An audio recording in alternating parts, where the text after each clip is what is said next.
बिस्मिल्लाहिर्रहमानिर्रहीम एंड अस्सलाम वालेकुम माय डियर स्टूडेंट्स। कैसे हैं आप सब? मैं उम्मीद करती हूँ आप सब खैरियत से होंगे। So as you all know that we are discussing FSC Part 1's biology through this platform. So today we are going to start a new chapter of our book, and that is chapter number 9, Kingdom Plantae. So here is the topic which I am going to discuss today with all of you. Basically इस वाले lecture video से पहले वाली lecture video तक हमने chapter number 8 complete कर लिया, जो कि था किंगडम फंजाई। उसमें हमने सारी की सारी डिटेल फंजाई रिलेटेड डिस्कस की। आज जो हम चैप्टर स्टार्ट करने जा रहे हैं बेसिकली वो भी किंगडम है और वो किंगडम प्लांटी है। इसमें बेसिकली हम प्लांट्स को डिस्कस करेंगे। सबसे पहले मैं आपको इस चैप्टर का इंट्रोडक्शन दूंगी, फिर हम इस टॉपिक की तरफ आते हैं। चैप्टर की बात करें so this is the longest chapter of our book. अगर हम इसके थोड़े इंट्रोडक्शन की बात करें तो मैं आपको एक लाइन का इंट्रोडक्शन दूंगी, वो ये है कि इस चैप्टर में हम एवोल्यूशन डिस्कस करेंगे और वो एवोल्यूशन होगी फर्स्ट प्लांट जो कि हम डिस्कस करेंगे ब्रायोफाइट्स होंगे। तो ब्रायोफाइट से लेके कम्प्लेक्स प्लांट्स जैसे जैसे लैंड में आते गए, जैसे जैसे उनमें कम्प्लेक्सिटी आती गई, नॉन वस्कुलर प्लांट से वस्कुलर प्लांट्स कैसे बने, कैसे उनके स्ट्रक्चर में एडवांसमेंट आती गई, तमाम की तमाम डिटेल जो है वो प्लांट रिलेटेड हम किंगडम में डिस्कस करेंगे। आपको इस तक तो आइडिया हो जाएगा अब तक के बेसिकली हम किंगडम में वो स्पेसिफिक एक चीज डिस्कस करेंगे, वो स्पेसिफिक हम लिविंग ऑर्गेनिज्म डिस्कस करते हैं जिसपे किंगडम बेस्ड होता है। उनकी उस चैप्टर में हमने फिर या उस किंगडम में हमने क्लासिफिकेशन देखी, कैरेक्टरिस्टिक्स देखे, एग्जांपल्स देखी, उनके स्ट्रक्चर्स देखे, उनकी तमाम की तमाम डिटेल देखी। तो इस चैप्टर में भी हम प्लांट्स से रिलेटेड डिटेल देखेंगे। स्टार्ट करते हैं आज के टॉपिक की तरफ। टॉपिक को आप फोकस करके देखिएगा, वो ये कि हम कैरेक्टरिस्टिक डिस्कस करने जा रहे हैं किंगडम प्लांट की। मूव ऑन करते हैं फर्दर, वहां से आज का टॉपिक स्टार्ट करते हैं। तो सबसे पहले ना होगा ये कि मैं आपको कुछ इंट्रोडक्शन दूंगी और फिर हम इन पॉइंट्स को रीड आउट करेंगे।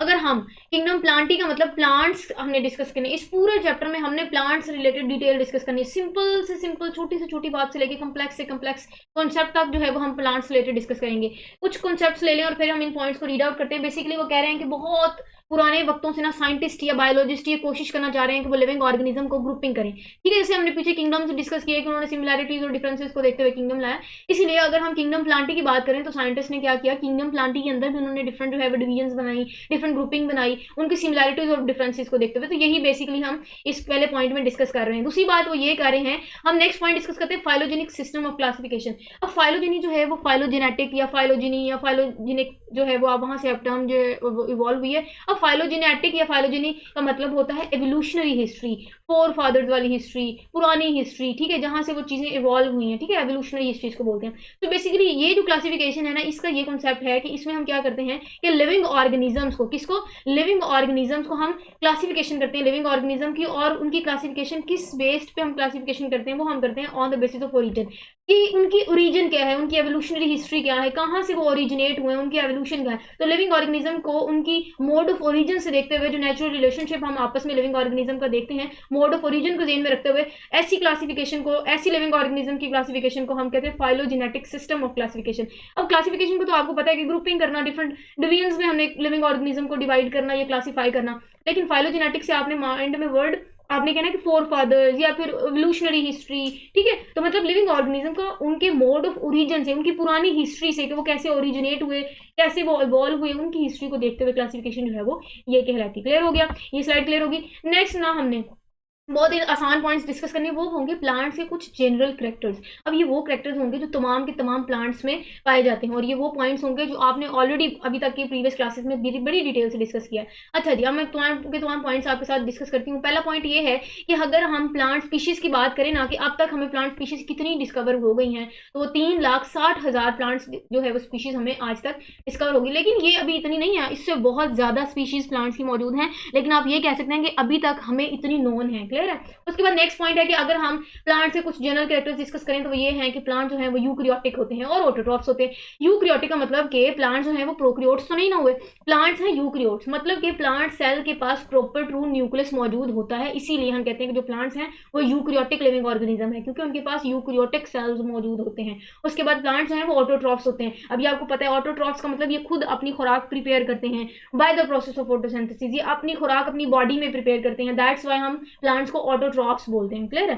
चलिए जी, नेक्स्ट पॉइंट ये है कि प्लांट जो है वो यूनिसेलुलर होते हैं, सॉरी मल्टी सेलुलर होते हैं। मल्टी सेलुलर का मतलब ये प्लांट्स की जो बॉडी है वो एक से ज्यादा सेल से मिलकर बनी है। जैसे प्लांट्स हो गया, एनिमल्स हो गया, या लिविंग ऑर्गेनिज्म, ऐसे लिविंग ऑर्गेनिज्म है जो मल्टी सेलुलर लिविंग ऑर्गेनिज्म है, जिनकी बॉडी एक से ज्यादा सेल से मिलकर बनी होती है। क्लियर है। नेक्स्ट पॉइंट इज कि they are non motile organisms, मतलब अगर हम प्लांट्स की बात करें तो ये ऐसे लिविंग ऑर्गेनिज्म है जो नॉन मोटाइल है। बार बार मैं बता चुकी हूँ इसका मतलब, नॉन मोटाइल का मतलब हरकत नहीं कर सकते। आपने कभी देखे प्लांट्स के पाँव लगे हुए वो जॉगर्स पहन के रात को टहलने निकले हों, ऐसा नहीं ना होता। दैट मीन्स कि जो प्लांट्स हैं वो नॉन मोटाइल है, एक जगह से दूसरी जगह मूव नहीं कर सकते, ठीक है।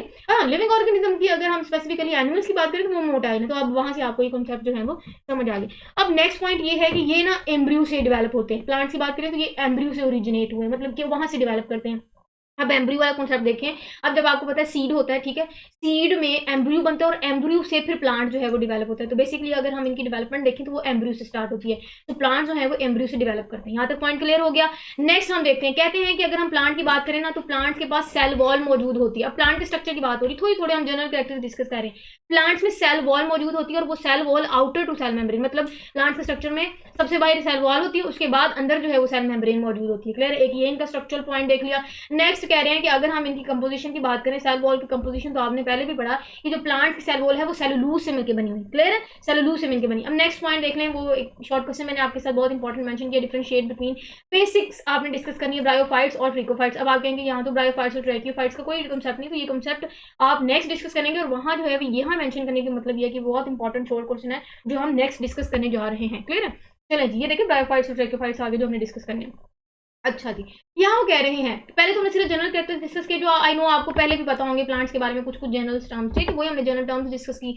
अब अगर हम प्लांट्स की बात करें ना तो कहते हैं कि प्लांट्स को हम, अब किंगडम तो हमने डिस्कस कर लिया, अब किंगडम्स में भी ना हम देखेंगे कि प्लांट्स को हम दो डिफरेंट डिवीजन्स में क्लासिफाई करते हैं। उन डिवीजन्स को भी हम आगे देखेंगे कि सब डिवीजन्स होती हैं, उनकी भी क्लासेस होती है। तो बेसिकली हम इस पूरे चैप्टर में प्लांट्स की क्लासिफिकेशन, उनकी एग्जांपल्स, उनकी पूरी की पूरे स्ट्रक्चरल डिटेल जो है वो वन बाय वन इस चैप्टर में डिस्कस करते जाएंगे। अच्छा जी, प्लांट्स की बात करें तो कहते हैं कि प्लांट्स को ना हम मेजरली दो ब्रॉड कैटेगरीज में क्लासिफाई करते हैं। दो ब्रॉड कैटेगरीज को हम डिवीजन्स बोलेंगे। क्या बोलेंगे? डिवीजन्स बोलेंगे। अब अगर हम प्लांट्स की बात करें तो दो major divisions. Clear, first division जिसमें हम इनको क्लासिफाई करते हैं वो होते हैं नॉन वस्कुलर प्लांट्स और नेक्स्ट इज वस्कुलर प्लांट्स। अब यहाँ आप डिफरेंस समझ लें, नॉन वस्कुलर प्लांट्स ऐसे प्लांट्स होते हैं जिनमें कोई जाइलम और फ्लोएम मौजूद नहीं होता, और वस्कुलर प्लांट्स ये ऐसे प्लांट्स होते हैं जिनके स्ट्रक्चर में जाइलम और फ्लोएम मौजूद होता है, जो प्रॉपर प्लांट्स होते हैं। अब ब्रायोफाइट्स हम डिस्कस करेंगे पहले और उसके बाद फर्दर जैसे जैसे हम मूव ऑन करेंगे हम वस्कुलर प्लांट्स भी डिस्कस करेंगे। ब्रायोफाइट्स डिस्कस करेंगे। ब्रायोफाइट्स अभी तक की डिटेल आप यही समझिए कि ये नॉन वस्कुलर प्लांट्स होते हैं, इनके स्ट्रक्चर में जाइलम फ्लोएम मौजूद नहीं होता। अब जब जाइलम फ्लोएम मौजूद नहीं होता तो क्या इनमें स्पेसिफिक कैरेक्टर्स होंगे जो इनको बाकी के प्लांट से थोड़े से डिफरेंशिएट करेंगे, और फिर थोड़े थोड़े इनके जनरल जो है कैरेक्टरिस्टिक्स भी आज ही हम इसी लेक्चर में डिस्कस करेंगे। नेक्स्ट वो कह रहे हैं कि अगर हम क्लासिफिकेशन की बात करें ना, ब्रायोफाइट्स और ट्रैकियोफाइट्स ये इवन है तो प्लांट्स, क्योंकि ये दोनों हमने किंगडम प्लांट्स में प्लेस किए, ये डिवीजन्स हैं बेसिकली प्लांट्स की, लेकिन इनमें भी कुछ सिमिलैरिटीज और डिफरेंसेस हैं जो हमने इनकी डिफरेंट ग्रुपिंग की। ठीक है, अब डिफरेंट ग्रुप्स हमने या डिफरेंट हमने इनकी जो है वो क्लासिफिकेशन को डिटेल से डिस्कस करना है। कहते हैं कि ये जो हर कैटेगरी को हमने डिवाइड किया इंटू डिवीजन, क्लासेस और सब क्लासेस, और तमाम की तमाम जो टेक्सोनोमिक इनकी रैंक्स है ना वो हम प्लांट्स का डिस्कस करेंगे one by one. Classification of plant discuss करने जा रहे हैं जी। फर्स्ट हम प्लांट की डिवीजन डिस्कस करने जा रहे हैं जो कि नॉन वस्कुलर प्लांट्स हैं, जिनको हम ब्रायोफाइटा बोलते हैं। डिवीजन ब्रायोफाइटा या फिर ब्रायोफाइट्स को हम डिस्कस करने जा रहे हैं। अब ब्रायोफाइट्स क्या होते हैं, इनकी क्या डिटेल है हम फर्दर देखेंगे। यहाँ फिलहाल आप जनरल से इनकी टर्म्स देख रहे हैं और यही टर्म्स हैं वन बाय वन हम डिटेल में आने वाले लेक्चर्स में भी डिस्कस करेंगे, लेकिन मैंने आपके साथ ये ना ब्लॉक की शक्ल में या कॉलम की शक्ल में मैंने आपके साथ शेयर किया ताकि आपको आइडिया डेवलप हो जाए। टर्म्स आपने पहले सुनी होंगी, इनकी डिटेल जो है वो आपको नेक्स्ट पढ़ना जो है वो आसान हो जाए। क्लासेस की बात करें तो ब्रायोफाइटा की हम अगर बात करें ना तो ब्रायोफाइटा किंगडम ब्रायोफाइटा की सॉरी डिवीजन ब्रायोफाइटा की आगे क्लासेस हैं दो। कौन सी क्लासेस हैं? पहली क्लास को हम हेपेटिकॉप्सिडा बोलते हैं। तो जो हेपेटिकॉप्सिडा है उसमें लिवर वर्ड्स आ जाते हैं। क्या आ जाते हैं? Liver word. ये इनके कॉमन नेम है। क्लियर, ये इनके कॉमन नेम है और ये जो है वो इनको हेपेटिकॉप्सिडा बोलते हैं। अब ये क्लास है जिसको हम ब्रायोप्सिडा बोलते हैं, जिनको हम आसान जुबान में या कॉमन नेम इनका मॉसिस है। क्लियर है। नेक्स्ट जो क्लास है वो है एंथोसिरोप्सिडा। अब जो एंथोसिरोप्सिडा है अब इनका जो कॉमन नेम है वो हॉर्नवर्ड्स है। तो बेसिकली ये ही हमने डिवीजन डिस्कस करनी है वन बाय वन। हम जब इनकी इस डिवीजन को स्टार्ट करेंगे, फिलहाल आज तो हम जो है ना वो क्या मैं आज क्या डिस्कस करेंगे वो मैं आपको बता देती हूँ। आज हम जो है वो डिवीजन ब्रायोफाइटा या फिर ब्रायोफाइट्स के कुछ जनरल टर्म्स को डिस्कस करेंगे और उसके साथ साथ हम इनकी जो है वो स्पोरोफाइटिक जनरेशन और जो इनकी गेमेटोफिटिक जनरेशन है वो और इनकी जो लाइफ साइकिल है वो डिटेल से डिस्कस करेंगे। अब हमने ब्रायोफाइट्स की जनरेशंस डिस्कस करनी है। ब्रायोफाइट्स की जनरेशंस की बात करें तो दो जनरेशंस होती है। Number one sporophytic generation, other one is gametophytic generation. अब इसमें एक कांसेप्ट डिस्कस किया था हमने पीछे जो कि था alternation of generation. That means bryophytes में अल्टरनेशन ऑफ जनरेशन वाला प्रोसेस होता है। दैट मींस एक जनरेशन अल्टरनेट करती है इनटू सेकंड वन, सेकंड जो है वो दोबारा अल्टरनेट करती है into the first one. That means इसमें ब्रायोफाइट्स में स्पोरोफिटिक जनरेशन कन्वर्ट होती है इनटू गेमेटोफिटिक जनरेशन और गेमेटोफिटिक जनरेशन कन्वर्ट होती है इनटू स्पोरोफिटिक जनरेशन। क्लियर हो गया? थोड़ा बहुत कांसेप्ट ले लें, उसके बाद हम स्टार्ट करते हैं हमारी ब्रायोफाइट्स की first generation and that is sporophytic generation. अब इसकी डिटेल देखते हैं। दैट इज कि जो स्पोरोफिटिक जनरेशन है, इसके रिजल्टेंट में बनने तो स्पोर्स है ना, ठीक है। अब इस जनरेशन की कुछ हम डिटेल देखते हैं, वो ये कि ये लेस कॉन्सपीचुअस होती है जनरेशन। लेस कॉन्सपीचुअस जनरेशन का मतलब ये ऐसी जनरेशन है जो इतनी नुमाया नहीं, कॉन्सपीचुअस का मतलब होता है नुमाया, ये इतनी नुमाया नहीं, जिसके बरक्स अगर हम बात करें लिमिटोफिटिक जनरेशन की तो वो डोमिनेंट जनरेशन है। वो क्या है? वो डोमिनेंट। तो मैं यहाँ आपको ना रिलेट भी करवाऊंगी इस जनरेशन का नेक्स्ट जनरेशन के साथ, डिफरेंस भी बताऊंगी, क्लियर है। उसके बाद अगर हम स्पोरोफिटिक जनरेशन की बात करें ना, तो ये टोटली डिपेंड करती है अपॉन द गेमेटोफिटिक जनरेशन। क्यों डिपेंड करती है, किन किन वे से डिपेंड करती है? देखिए ऐसा है कि जो स्पोरोफिटिक जनरेशन है, गेमेटोफिटिक जनरेशन से दो तरीके से ये जो है वो डिपेंड करती है। एक तो ये वहां से प्रोटेक्शन ले रही होती है, दूसरा ये वहां से न्यूट्रिएंट ले रही होती है। तो न्यूट्रिशन और प्रोटेक्शन के लिए स्पोरोफिटिक जनरेशन डिपेंड करती है गेमेटोफिटिक जनरेशन। क्लियर हो गया। अब स्पोरोफिटिक जनरेशन की हम स्ट्रक्चर्स की बात करें तो इनमें फुट देखा गया, सीटा देखा गया और सब कैप्सूल देखा गया। क्लियर हो गया। ये तो स्ट्रक्चर इतनी डिटेल में जाने की जरूरत नहीं, बस अब स्ट्रक्चर्स देख लें। उसके बाद नेक्स्ट पॉइंट डिस्कस करते हैं, दैट इज स्पोरोफिटिक जनरेशन जो है वो डिप्लॉयड जनरेशन है। उसके बरक्स अगर हम गेमेटोफिटिक जनरेशन की बात करें तो वो हेप्लॉयड जनरेशन है, जो हम नेक्स्ट पढ़ेंगे। अब ऐसा है कि इसमें बनने तो स्पोर्स है ना, ये ऐसा है कि ये डिप्लॉयड जनरेशन है, लेकिन इसमें बनने वाले स्पोर्स जो है वो हेप्लॉयड है। स्पोर्स हेप्लॉयड है, लेकिन ये खुद जनरेशन जो है वो डिप्लॉयड है और इसमें स्पोर्स बनने हैं। अब स्पोर्स किसकी मदद से बनते हैं? देखिए ऐसा है कि स्पोर मदर सेल्स की मदद से ये बनते हैं, और जो स्पोर मदर सेल्स है वो डिप्लॉयड होते हैं, तो उस स्पोर मदर सेल्स की मदद से हेप्लॉयड स्पोर्स बनेंगे। अब स्पोर्स बनते हैं कहाँ? आपको पता है ये एक स्पेशल सैक लाइक स्ट्रक्चर में मौजूद होते हैं, और स्पोर्स में हम कहते हैं कि स्पोरेंजियम में मौजूद होते हैं। तो सैक लाइक स्ट्रक्चर जिसमें स्पोर्स बनते हैं उसको हम स्पोरेंजियम बोलते हैं। किस प्रोसेस से बनते हैं स्पोर्स? वो मियोसिस के प्रोसेस से। मजीद मैं एक लाइन को आपको इस लाइन को एक्सप्लेन करके इजी कर देती हूँ, दैट इज कि sporophytic generation itself diploid generation है, लेकिन इसमें होता क्या है कि हेप्लॉयड स्पोर्स बनते हैं। बनते किसमें? स्पोरेंजियम में बनते हैं, और बनते किस प्रोसेस से? मियोसिस के प्रोसेस से बनते हैं। क्लियर हो गया।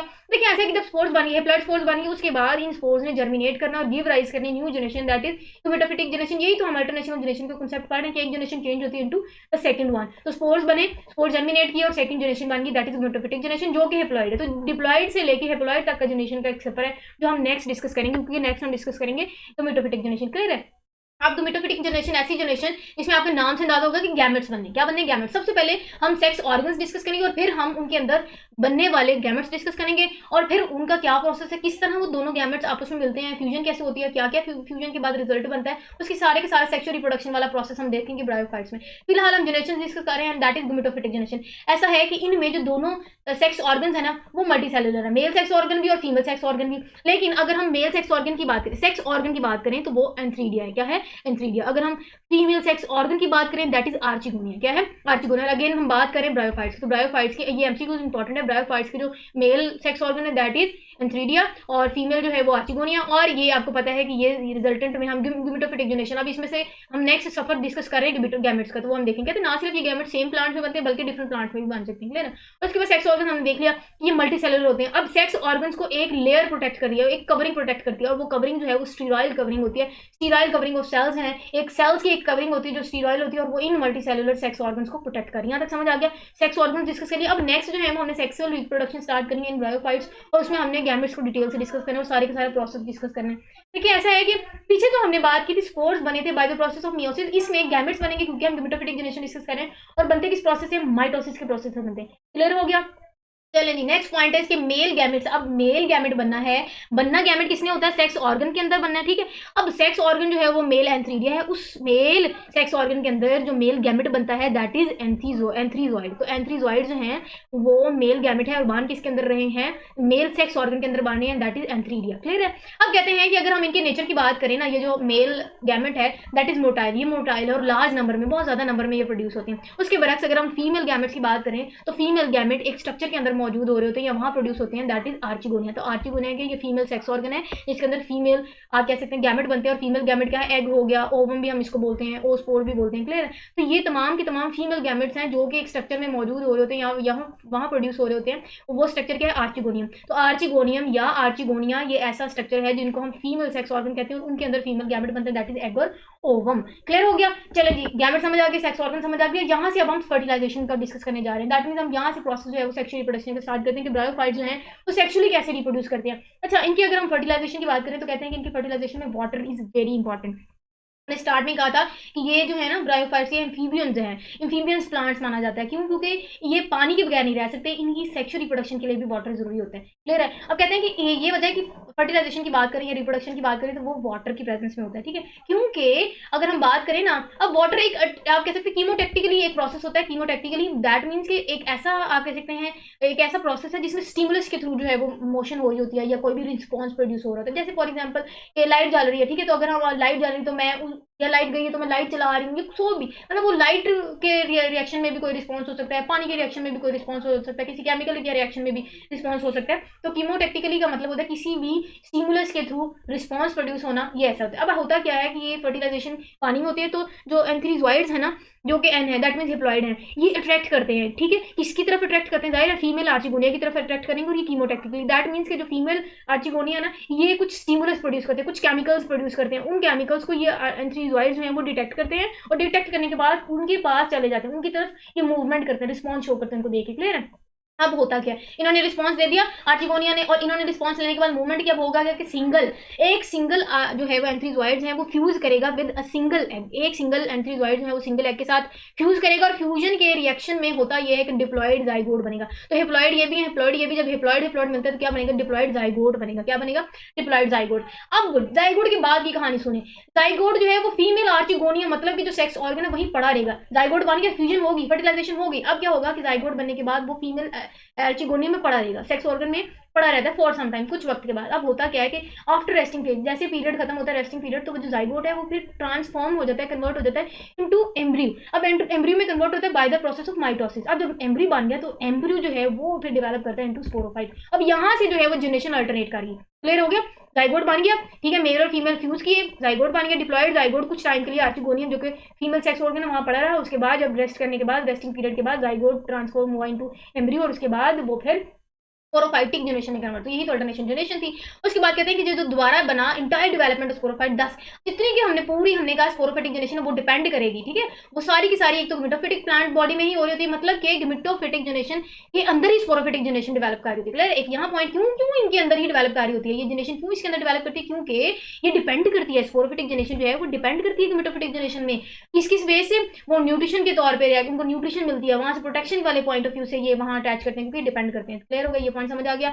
नेक्स्ट मूव करते हैं, और वहां ये है कि ये ही बात मैंने बता दी कि जो स्पोरोफिटिक ये टोटली डिपेंड करती है, टोटली डेवलप करती है गिमेटोफिटिक जनरेशन पे डिपेंड करती है, क्यों, न्यूट्रिशन लेने के लिए और प्रोटेक्शन लेने के लिए। अब कहते हैं कि एक और पॉइंट डिस्कस करें, वो ये कि अगर हम ब्रायोफाइट्स की बात करें तो इनमें क्लोरोप्लास्ट मौजूद नहीं होता, क्योंकि ब्रायोफाइट्स में क्लोरोप्लास्ट मौजूद नहीं होता, दैट मीन्स कि अनएबल है बेचारे, फोटोसिंथेसिस नहीं प्रोड्यूस कर सकते। जब फोटोसिंथेसिस नहीं प्रोड्यूस कर सकते, अपनी फूड खुद नहीं बना सकते, तो ये वजह है कि ये डिपेंड करते हैं अपनी फूड रिसोर्सेज को पूरा करने के लिए दूसरी सरफेसेस से या दूसरी चीजों पर। उसके बाद अल्टरनेशन ऑफ जनरेशन समझ आ गई, there is a regular alternation of generation in the life cycle of bryophytes. के ब्रायोफाइट्स की लाइफ साइकिल में अल्टरनेशन ऑफ जनरेशन का प्रोसेस रेगुलर होता है, एक रेगुलर इंटरवल के बाद स्पोरोफिटिक जनरेशन गिमेटोफिटिक में कन्वर्ट होती है और गिमेटोफिटिक जनरेशन स्पोरोफिटिक जनरेशन में कन्वर्ट होती है। आई होप मैं बहुत स्पीड से बोल रही हूँ, एक्चुअली ये है कि ये फर्स्ट टॉपिक है और ये बहुत इंपॉर्टेंट टॉपिक है। अगर आपको मेरा फर्स्ट इंट्रोडक्शन वाला टॉपिक समझ आ गया, ये आपको पहला लेक्चर समझ आ गया, आपको तमाम के तमाम जो है वो पूरी का पूरा चैप्टर बहुत अच्छे से समझ आ जाएगी, क्योंकि ये सारे कॉन्सेप्ट, ये सारी टर्म्स हम आगे बार यूज़ करेंगे। तो इसको ध्यान से आप इसी लेक्चर को समझ लीजिएगा, नोट्स प्रोवाइड मैंने कर दी, इसको देख लीजिएगा, इनको नोट्स अपने पास कॉपी कर लीजिएगा। आप कहते हैं कि जो हिप्लॉइड गिमेटोफिटिक जनरेशन है, जिसको हमने कहा जिसमें गैमेट बनते थे, मतलब जो गिमेटोफिटिक जनरेशन है वो हिप्लॉइड है, तो वो कन्वर्ट होती है, अल्टरनेट करती है, चेंज करती है इनटू डिप्लॉइड जनरेशन, जो कि डिप्लॉइड स्पोरोफिटिक जनरेशन है जिसमें स्पोर्स बनते हैं। तो ये एक अल्टरनेशन देखी गई from haploid generation to diploid and from diploid to haploid generation. Clear, तो ये अल्टरनेशन ऑफ जनरेशन देखी गई।